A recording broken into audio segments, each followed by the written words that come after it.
So in the wake of what happened, a lot of my students and I became very politically active, and we were really helped by the presence of the media.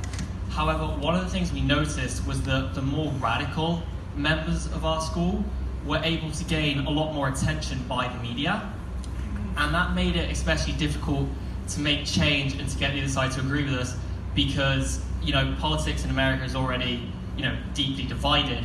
So obviously, coming from a time when political parties worked much closer, what advice could you give the more moderates to actually make change and bring people together?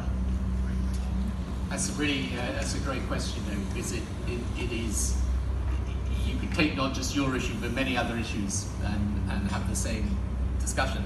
I mean, my advice is to keep going and to make sure that by reaching larger numbers of lawmakers who will listen to a moderate and sensible case, you will in the end break through.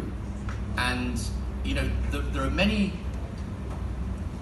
examples I can remember from the time I was Prime Minister, when if you were a decision maker, you were wanting to make change, the manner in which the people asking for the change asked for it was an important component of allowing you to make the change. Okay?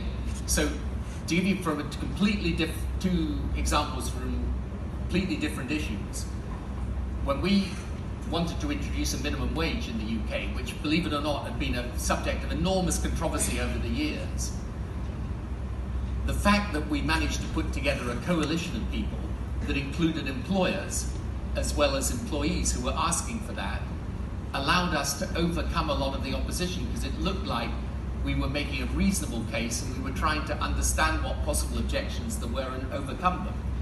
So we succeeded. I mean, for 100 years people have been trying to implement it, and we did it. Another example was on the issue of gay rights, where, again, it's possible to recognise this now. Unfortunately, this is now part of the political consensus between Labour and Conservative in the UK. But back in the 80s, it was a fiercely fought over issue. But the way that campaign was mounted when I was in office by those people who were leading it made it easier for us to bring over people to our side in the campaign, because it was done in a sensible and thoughtful way that understood some of the objections of the other side and tried to persuade rather than bludgeon. Right? And this is the essence of good politics. And I can give you another example actually, which is over overseas aid and development.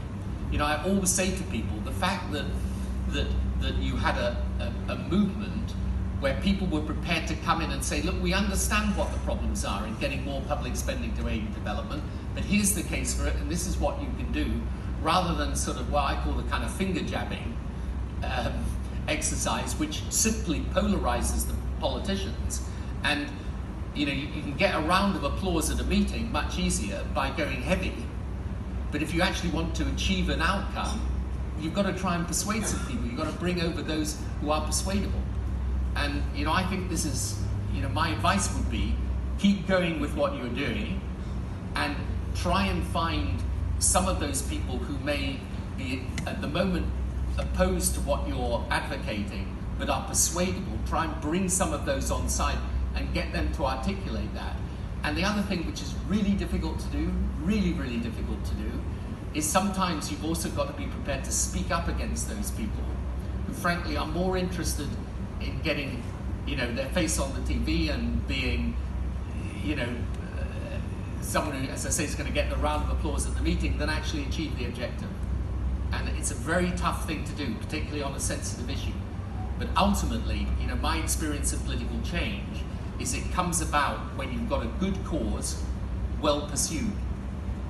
But history is littered with great causes badly pursued that don't achieve a result. So I think it's a really difficult thing that you're engaged in, but it's really important to do it.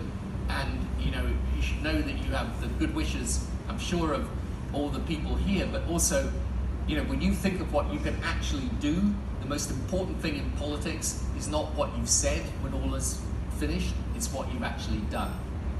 And the only way you're going to do that is in the way you've just described. Would you like to...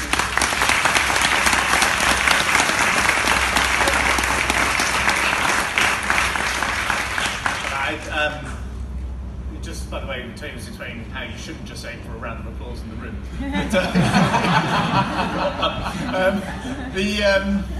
Look, I repeat, I mean, I think it's fantastic that you and your fellow class students are here. I would just add to everything that we've just heard. I would be quite specific about what it is you want to achieve. I think sometimes movements for change, pressure groups, NGOs, grassroots campaigns like the one that you're involved in, are sometimes kind of a bit woolly about what they actually want the law to be. And of course, when it comes to the issue of gun control, there's such a range of things from modest changes to radical changes. But in the end, you've got to, what are we trying to achieve with this campaign? What is the legal change in the United States or in individual states that we want to achieve? And then, to borrow an adage of an American president, Lyndon Johnson, the first rule of politics is you've got to learn to count. So you've got to take the 400 odd members of Congress and say, we need at least half of them to vote for this change. And how are we going to make that happen? And you will have seen shows like The West Wing and that film, The American President, where they have the whiteboards and they tick off the senators and they tick off the congressmen. You know, you've got to